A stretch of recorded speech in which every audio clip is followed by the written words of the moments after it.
മലയാളികളാണ് തോന്നുന്നുണ്ടല്ലോ. മാതൃഭാഷ में अनुवाद कीजिए. മലയാളിയാണോ? അതെ. ആ അടിപൊളി. സ്വർണ്ണ സിംഹാസനം. ഏത്? ആ അടിച്ചു മാറ്റിട്ട്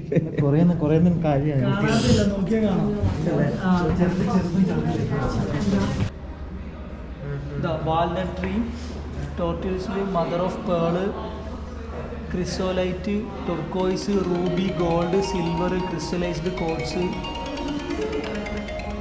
സംഭവം തന്നെ കേട്ടോ.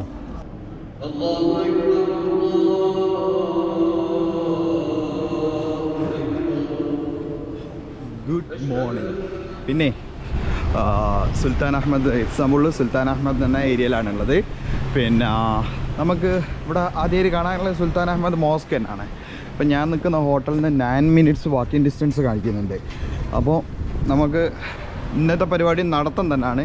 നമ്മൾ ചിലവ് ചുരുക്കിയിട്ട് എങ്ങനെ തുർക്കി അടിച്ചു പൊളിക്കുക എന്നുള്ളതാണ് നമ്മൾ എക്സ്പ്ലോർ ചെയ്യുന്നത്. ഓക്കെ, നമ്മളൊരു കൺസെപ്റ്റ് അതാണ്. പിന്നെ കാലാവസ്ഥ എന്ന് പറഞ്ഞാൽ ഭയങ്കര കാലാവസ്ഥ തന്നെയാണ്. ഞങ്ങൾ കാണിച്ചു തരാം. ബ്ലൂ സ്കൈ കണ്ടോ, നല്ല നീല. മരത്തിൻ്റെ ഇടയിൽ കൂടെ കാണുന്ന അതിൻ്റെ ഒരു ലുക്ക് ഭയങ്കര തന്നെ അടിപൊളി. അപ്പം നമുക്ക് നടക്കാം.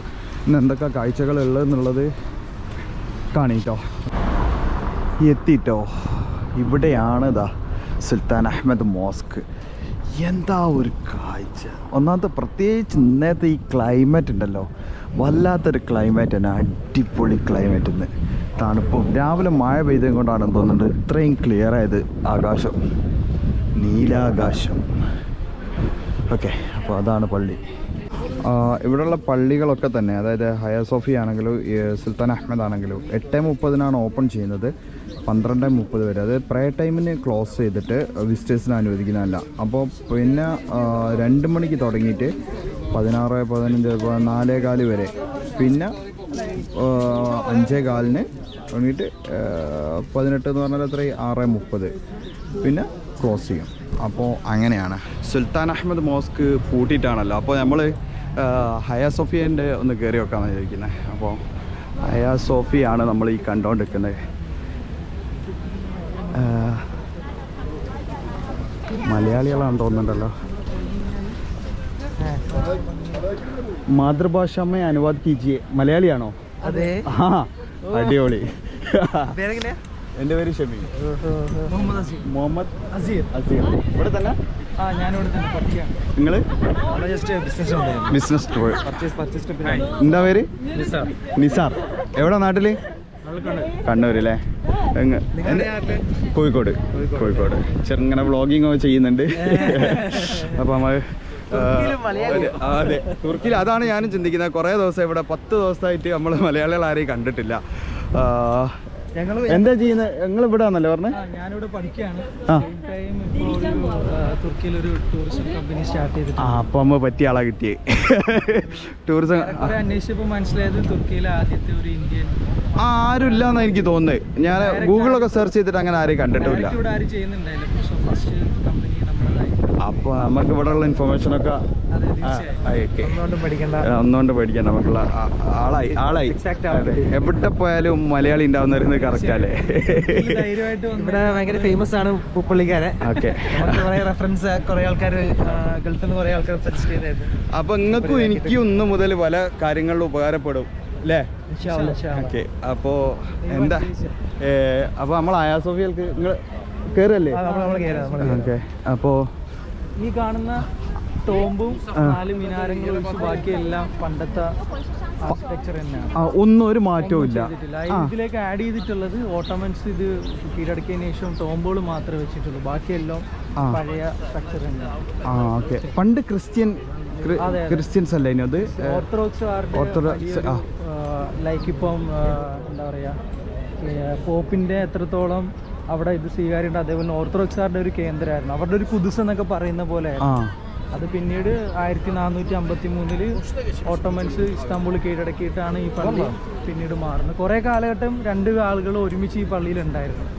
പിന്നീട് ക്രിസ്ത്യൻസ് അവർക്ക് സ്വന്തമായിട്ട് ഭൂമി വേണമെന്ന് ഇവിടുത്തെ സുൽത്താനോട് അവകാശപ്പെട്ട് സുൽത്താൻ പിന്നീട് ഇതിൻ്റെ അപ്പുറത്തേക്ക് ഒരു സ്ഥലത്തേക്ക് അവരുടെ സെൻറ്റർ മാറ്റി മ്യൂസിയം ആയിരുന്നു 2 വർഷം മുന്നേ. ഇവിടെ ഫീസൊക്കെ കൊടുത്തിട്ട് ആണ് കയറേണ്ടിയിരുന്നത്, ഷൂസ് എല്ലാം ഇട്ടിട്ട്. ഇപ്പം അതെല്ലാം മാറി, ആർക്കും ഇപ്പം ഇങ്ങോട്ടേക്ക് കയറാം, ആർക്കും കയറാം, എൻട്രി ഫീസ് ഒന്നും ഇല്ല, ആർക്കും നിസ്കാര സമയത്തൊക്കെ വരാം. നിസ്കാറുണ്ട് റമദാന്റെ ഇപ്പോൾ ലാസ്റ്റ് ഒരു 86 വർഷങ്ങൾക്ക് ശേഷം ഇപ്പോഴാണ് തറാവി. 86 വർഷങ്ങൾക്ക് ശേഷം തറാവി വീണ്ടും സ്റ്റാർട്ട് ചെയ്തു. അതുകൊണ്ട് തന്നെ അന്ന് ഫസ്റ്റ് ഡേ ഇവിടെ എല്ലാം ഭയങ്കര ക്രൗഡഡ് ആയിരുന്നു. ഈ റമദാൻ ഫസ്റ്റ് ഡേ പള്ളിന്റെ പുറമെ ഈ ഒരു ഏരിയ മൊത്തം അല്ലേ. ജാമി ഷെരീഫ് എന്നാക്കിയിട്ടുണ്ട്. അതായത് ഇതിന്റെ പേര് മസ്ജിദ് ഹയാ സോഫിയ കബീർ എന്നാക്കി. ഹയാ സോഫിയ ഈ ഹാഗിയ സോഫിയ എന്ന് പറയുന്നത് തുർക്കിഷാണ് അല്ലെങ്കിൽ അത് ഇംഗ്ലീഷാണ്? ഇംഗ്ലീഷാണ്. ഗ്രീക്കിൽ നിന്ന് അവര് അതിനെ ഹാഗിയ എന്നാണ് പറയുന്നത്, തുർക്കികൾ ഇതിനെ ഹയാ സോഫിയ എന്നല്ലേ. സാധനമാണല്ലേ, ഒന്നും മാറ്റിയിട്ടില്ല. കൃഷി കാണുന്നുണ്ട്. മേരി മാതാവാണ് ആ കാണുന്ന വൈറ്റ് പേപ്പർ ഉണ്ടോ, വൈറ്റ് കർട്ടൻ ആ കോർണറിലുണ്ട്. ആ വൈറ്റ് കർട്ടൻ അത് മാത്രം ജസ്റ്റ് ഒന്ന് മറിച്ചിട്ടുണ്ട്. പിന്നെ അവിടെ ഇപ്പോഴും ഒരു സൈക്കിൾ പ്ലേസ് ഉണ്ട്, അവിടെ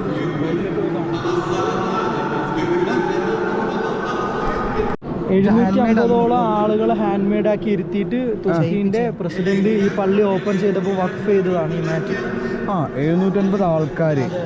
അത് കേട്ടോ, ഈ ഒരു പ്യുവർ ടർക്കിഷ് അടിപൊളി കേട്ടോ.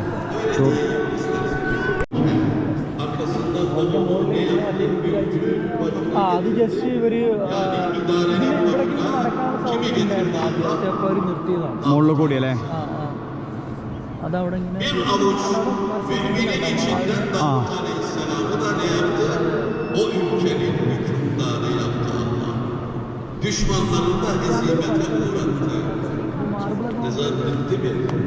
ഇത് തുർക്കി ശരിക്കും എർത്തിക്വിക് സോണാണ്, അതറിയില്ലേ? ഏറ്റവും കൂടുതൽ ഭൂകമ്പങ്ങൾ ഉണ്ടാവും എർത്തിക്വിക് സോണാണ് തുർക്കിയും ഇസ്താംബൂളൊക്കെ. അവിടെയാണ് ഈ നൂറ്റാണ്ടുകളായിട്ടുള്ള ഇങ്ങനത്തെ സാധനം നിലനിൽക്കുന്നത്. അപ്പൊ അതിന്റെ എത്രത്തോളം കൺസ്ട്രക്ഷൻ. അതെ അതെ, ശരിക്കും ആർക്കിടെക്ചർ ഒക്കെ പഠിക്കുന്നവർ ഇങ്ങോട്ട് വരണം ആദ്യം. ഇവരുടെ ആർക്കിടെക്ചർ ഭയങ്കര ഫേമസ് ആണ് എല്ലാത്തിലും. അപ്പൊ ഇവിടെയുള്ള വാതിലൊക്കെ കണ്ടാൽ തന്നെ അത്രയും ഹൈറ്റിലുള്ള വാതിൽ എത്ര. ഇപ്പൊ ഇത് നോക്കി, ഇതിനൊന്നും നമ്മൾ നാട്ടിലേക്കാണെങ്കിൽ ബീമുകളാണ്, ഇവിടെ ബീം ഇല്ല. ഇത്രയും വലിയൊരു സാധനത്ത് നിർത്തിയിരിക്കുകയാണ്. അത് നിങ്ങൾ പറഞ്ഞ ശ്രദ്ധിച്ചേ. ശരിക്കും നമ്മൾ കുറെ നാട്ടില് ബീമും ഇവിടെ ബീം എന്ന് പറയാനായിട്ട് കൊടുത്തിരിക്കുന്നത് ഈ കാണുന്ന. പക്ഷെ ഇത്രയും സ്പേസ് നിൽക്കുന്നത് എങ്ങനെയാണ്? അവിടെ ബീം പോയിട്ടുണ്ട്, കണ്ട അവിടൊക്കെ ബീം പോയിട്ടുണ്ട്. പക്ഷെ നമ്മൾ കാണുന്നില്ല, നമ്മൾ അറിയുന്നില്ല. പക്ഷെ നമ്മളിങ്ങനെ നേരെയൊക്കെ കൊടുക്കണമല്ലോ. അല്ല, അവര് ഒഴിവാക്കിയതാണ്. ഒഴിവാക്കി കഴിഞ്ഞാൽ കുറെ കാലഘട്ടത്തിൽ ഇവര് പകുതി മുസ്ലിംസിന് പകുതി ക്രിസ്ത്യൻസിനായിട്ട് ഇവര് ആരാധനകളോടെ ഉണ്ടായിരുന്നു. പിന്നീട് അവര് മൊത്തത്തിൽ ഇസ്ലാം ഇവിടെ വല്ലാണ്ട് വ്യാപിച്ചപ്പോൾ സ്വതന്ത്രമായി വേറൊരു സ്ഥലം ആവശ്യപ്പെട്ട് അങ്ങോട്ടേക്ക് മാറുക. ഇവിടെ ആകപ്പാട് ഇതിനോട് ഏറ്റവും കൂടുതൽ റെസ്പെക്ട് കാണിച്ചിട്ടുള്ളത് അന്നത്തെ സുൽത്താൻ അഹമ്മദും ബാക്കിയുള്ള ആൾക്കാരാണ്. പള്ളിന്റെ ഉള്ളിൽ വരെ കുതിരമല വരും. പള്ളിന്റെ ഉള്ളിൽ വെച്ചെങ്കിൽ ഇവിടം വരെ അവരെത്തും. സുൽത്താൻ എന്നെല്ലാം പറഞ്ഞ് ഈ ലോണിൽ ഇവിടെ എത്തിയിട്ട് പിന്നെ നടന്നിട്ട് അത്രയും ബഹുമാനിക്കുമായിരുന്നു എന്നാണ് പറയുന്നത്. മുസ്ലിംസ് ആണ് ഏറ്റവും കൂടുതൽ ഇതിനെ ബഹുമാനിച്ചതെന്നാണ് അന്ന് ഇവിടെ ഉണ്ടായിരുന്ന പുരോഹിതന്മാർ പോലും പറഞ്ഞിട്ടുള്ളത്. അതുകൊണ്ട് തന്നെയാണ് ഇപ്പോഴും ഇതൊക്കെ കാണാൻ പറ്റുന്നത്. ഒന്നിനെയും അവർ മാറ്റി കളഞ്ഞിട്ടില്ല. ഇപ്പോഴും ആർക്കൂടെ വരാനുള്ള അവകാശമുണ്ട്. സുൽത്താനാഹ്മദ് മോസ്ക് റിനോവേഷൻ ആണ് അല്ലേ? 2 വർഷത്തോളമായിട്ട് അവിടെ പണികൾ നടന്നുകൊണ്ടിരിക്കുക. ഉള്ളിൽ കാര്യമായിട്ടൊന്നും കാണാനില്ല. അതിന്റെ ആർക്കിടെക്ചറൊക്കെ അവർ മറിച്ചിട്ടാണ് പണിയെടുത്തോണ്ടിരിക്കുക. അപ്പോൾ ഒന്നും കാണാൻ കഴിയില്ല ഇപ്പോൾ കയറിയാലും. ജസ്റ്റ് ഇങ്ങനെ പുറമെന്ന് കാണുന്ന കാഴ്ച മാത്രമേ ഉള്ളൂ. ഓക്കെ. അപ്പൊ ഇതൊക്കെ എന്താ? ഇത് ആ കാലഘട്ടത്തിലുള്ള ചെറിയ പള്ളികളും മദ്രസകളും അങ്ങനൊക്കെ തന്നെ. പിന്നെ ഇതിന് ബ്ലൂ മോസ്ക് എന്ന് പറയാൻ കാരണം എന്താ? ഇത് പറയപ്പെടുന്നത് ഈ അതിന്റെ തൊട്ടപ്പുറത്താണ് കടലുള്ളത്. അപ്പൊ കടലിന്റെ വെള്ളം അടിച്ചു കഴിയുമ്പോൾ ഈ മാർബിളിനൊരു നീല കളർ വരും. നീല കളർ വരുന്നുണ്ട് അല്ലേ? അല്ലെങ്കിൽ ഇവിടുത്തെ മറ്റുള്ള ആളുകളാണ് അതിന് ബ്ലൂ മോസ്ക് എന്നുള്ള പേര്. സത്യത്തിൽ ഞാൻ വിചാരിച്ച ബ്ലൂ മോസ്ക് വേറെയും സുൽത്താൻ അഹമ്മദ് വേറെയും ഒക്കെ ആണ് കേട്ടോ. അപ്പോൾ അത് ഏതായാലും മുപ്പറ കണ്ണെ കൊണ്ട് അത് ക്ലിയറായി. ശരിക്കും ഞാൻ കരുതി അങ്ങനെ പേര് ടോപ്പ് കാപ്പി പാലസ്. ടോപ്പ് കാപ്പി പാലസിൽ കേട്ടോ പോകുന്നത്. എന്താണ് പാലസിൻ്റെ അതെന്താ? അത്യാവശ്യം ഇപ്പൊ മൂസാ നബിയുടെ വടി ഉണ്ടെന്നാണ് ഇവർ അവകാശപ്പെടുന്നത്. മൂസാ നബിന്റെ വടി. ഗേഡിന് മാറിപ്പോന്നു. നിങ്ങൾ വീട് പിടിച്ചോണ്ട് എനിക്കൊരു ഡൗട്ട്. അത് കാര്യ ഏതായാലും മൂസാ നബിന്റെ വടി, പിന്നെ അലിറുല്ലാവിന്റെ വാള്, പിന്നെ പ്രവാചകന്റെ മുടി, അങ്ങനെ കുറെ സംഗതികൾ ഇവർ ക്ലെയിം ചെയ്യുന്നുണ്ട് ഇതിൻ്റെ ഉള്ളിൽ. പിന്നെ ഇതുവരെ അങ്ങനെ ചലഞ്ചൊന്നും ആരും ചെയ്തിട്ടില്ല. ടോപ്പ് കാപ്പി പാലസ് കയറാനായിട്ട് ഇവിടെ ഒരു സെക്യൂരിറ്റി ചെക്കിംഗ് ഉണ്ട്. സെയിം നമ്മളെ എയർപോർട്ടിലൊക്കെ ചെക്ക് ചെയ്യുന്ന അതേ രീതിയിൽ തന്നെ അത്യാവശ്യം എല്ലാ സംവിധാനങ്ങളോട് കൂടിയിട്ടുള്ളൊരു ചെക്കിങ്. അതന്നെ, ജാക്കറ്റ് വരെ ഊരേണ്ടി വന്നു. ഓക്കെ, അപ്പോൾ ഇനി എന്താണ് ടിക്കറ്റ് എടുക്കണ്ടേ? ഇതിൽ ടിക്കറ്റ് എടുക്കണം. അപ്പോൾ അതെ അതെ, ഇതിപ്പോൾ നമ്മൾ ഹയ സോഫിയൻ്റെ ഭാഗത്തുള്ള എൻട്രൻസ് തന്നെ.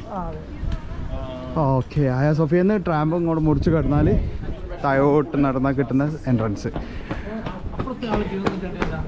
അത് വേറെന്തോ മ്യൂസിയം ആണ്. കുതിരമ്മലൊക്കെ അല്ലേ? വാ,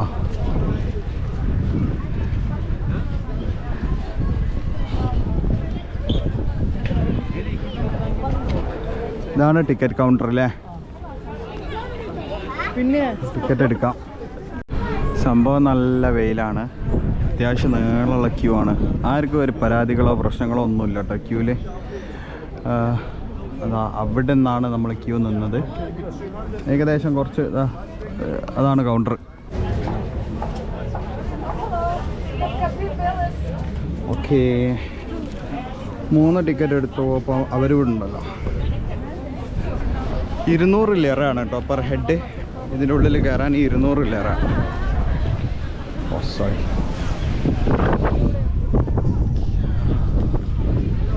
നൈസ്, അടിപൊളി. എന്താ അതിൻ്റെ ഒരു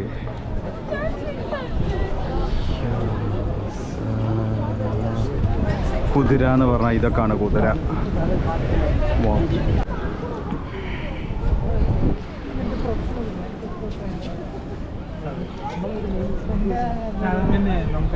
ഞാനിപ്പോൾ ഇത് കണ്ടില്ല. അടുത്ത് ഞാൻ എൻ്റെ ആരെയും കുടിച്ച് വീഴുമ്പോൾ നമുക്കും ഉണ്ടാവും.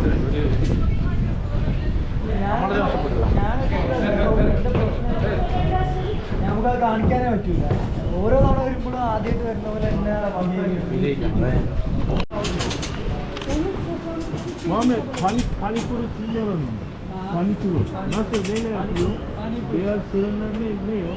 സുഖം തന്നെ, സുഖം തന്നെ.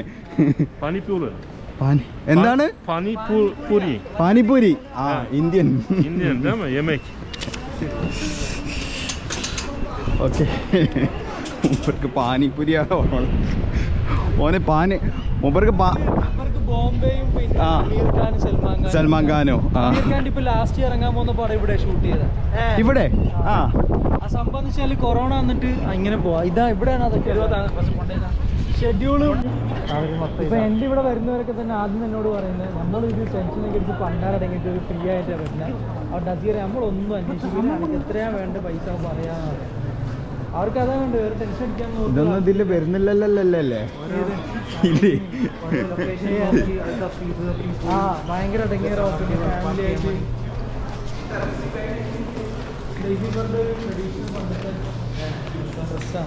ഇവരുടെ ട്രഡീഷണൽ ഡ്രസ്സ് അല്ലേ തുർക്കികളുടെ? പിന്നെ ഇംഗ്ലീഷ് പ്രൊണൗൺസ് ചെയ്താലും ഇവർക്ക് മനസ്സിലാവില്ല. ഇല്ല, ഇവര് PTT എഴുതിയാൽ അവർ പറയല് പേറ്റേറ്റ. അയ്യുണ്ട്, ഉള്ളുണ്ട്. ഇതെന്താ? ഇത് ഒരു സെറിമണിയിൽ ഗോൾഡൻ ത്രോൺ ആണ്.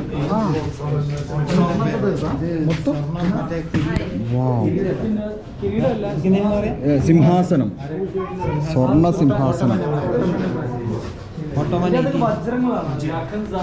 ഏത് ഗ്രീൻസ് ആണ്. വജ്രങ്ങളല്ലേ? കൊറേ അടിച്ചു മാറ്റിയിരുന്നു. അടിച്ചു മാറ്റിട്ട് കൊറേ കാര്യം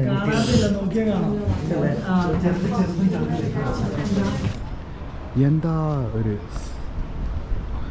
ഈ കാലാവസ്ഥ അല്ലേ? ഇത് ശരിക്കും നിങ്ങൾ ബെസ്റ്റ് ടൈമിൽ ഇപ്പോൾ തുർക്കിയിലുള്ള തുർക്കിൻ്റെ ഏറ്റവും നല്ല സമയമാണ്. ഈ ചൂടുമില്ല തണുപ്പില്ല. ഈ കാലാവസ്ഥ. അപ്പോൾ ചൂടുണ്ട്.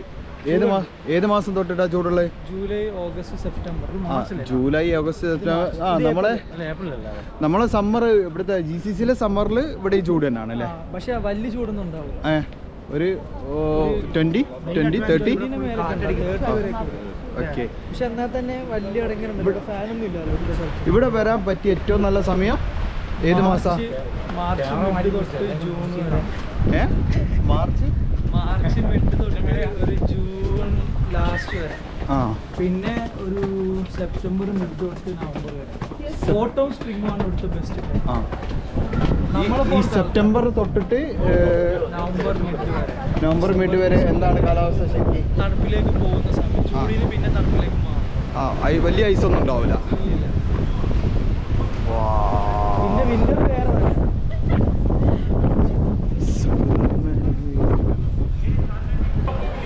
ഇത് ഗലാറ്റ ടവറിൽ പോകാൻ തന്നെ ഉണ്ടല്ലോ. നല്ലൊരു വ്യൂ ആണല്ലോ. അതാണ് സുലൈമാനിയ പള്ളി. എന്താണ് അതിന്റെ പ്രത്യേകത? അത്യാവശ്യം ഇവിടുത്തെ അറിയപ്പെടുന്ന കാലഘട്ടത്തിലുള്ള ഒരു പള്ളി. ബാഗ്ദാദ് പവലിയൻ എന്നൊക്കെയാണ് പേരിട്ടിരിക്കുന്നത്. Baghdad pavilion. ഇവിടെ ഈ കോൺഫറൻസ് മീറ്റിങ്ങുകളൊക്കെ നടക്കുന്ന വെള്ളത്തിന്റെ ഇതാണെന്ന് തോന്നുന്നല്ലേ.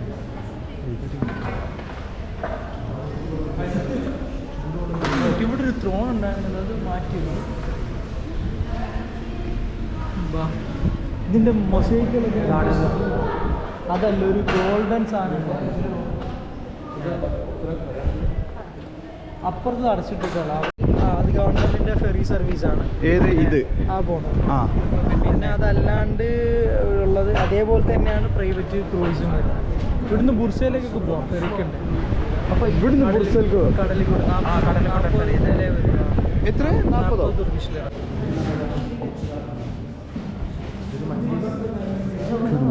ഒരു മജ്ലിസ് തന്നെ.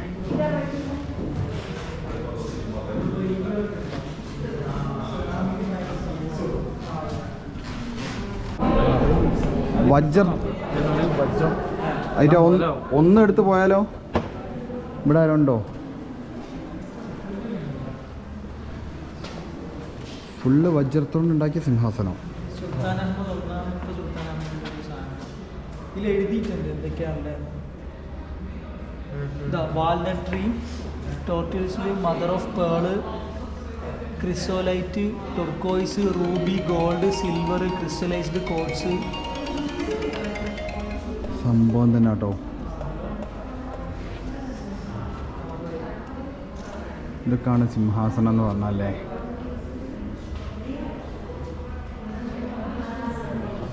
ഒന്നും എടുക്കാൻ നോക്കണ്ട കേട്ടോ, വെറുതെ പിന്നെ മെനക്കണ്ട ആളാടെ വേറെ ഉണ്ട്.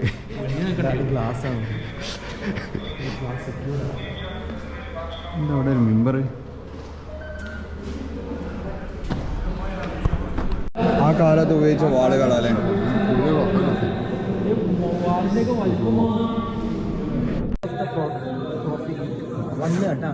ഒന്നാമത്തെ head of the cost, the beard of the താടി കേട്ടാ.